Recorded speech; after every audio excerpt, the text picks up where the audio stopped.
국내 코로나19 누적 확진자 수가 2만 명을 넘어섰습니다. 자세한 내용 잠시 후에 짚어보도록 하고요.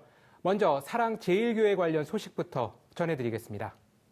네, 지난주 사랑제일교회에서 부정확한 명단 제출로 교회와 관련 없는 사람들이 검사 통보를 받았다고 전해드렸는데요. 지금까지도 명의도용 피해 사례가 잇따르는 데다 검사 과정에서 추가 감염이 되진 않을까 하는 우려도 제기되고 있습니다. 최양지 기자가 취재했습니다. 은평구에 사는 임종일 씨는 지난주에 전화 한 통을 받았습니다. 즉시 코로나19 검사를 받아야 한다는 용산구청의 연락이었습니다. 저는 주소지가 여기 용산구가 아니라 은평구예요. 이름이랑 핸드폰 번호는 동일하고요.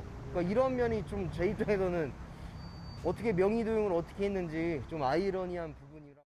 용산구는 사랑제일교회 교인 명단에 있어 검사를 받아야 한다고 밝혔지만 임 씨는 교회와 전혀 상관이 없다고 주장하고 있습니다.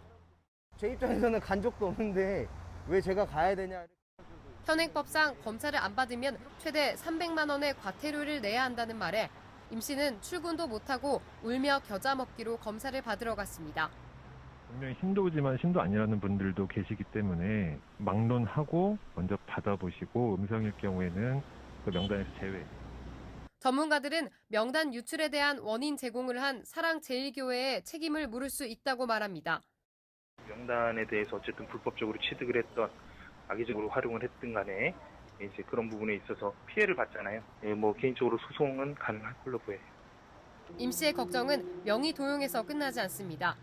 용산구의 통보로 코로나19 검사를 받으러 갔다가 보건소에서 오히려 감염될까 두려워하고 있습니다.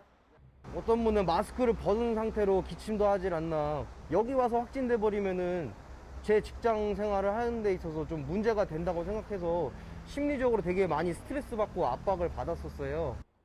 TBS 취재 결과 용산구와 서울시는 선별진료소 코로나19 검사 과정에서 감염되는 경우는 없었다고 밝혔지만 실제적인 대책은 없는 것으로 확인됐습니다. 사랑제일교회가 제출한 신도 명단 검증과 코로나19 검사 과정에서의 추가 감염 예방을 위한 대책 마련이 시급해 보입니다. TBS 최양지입니다.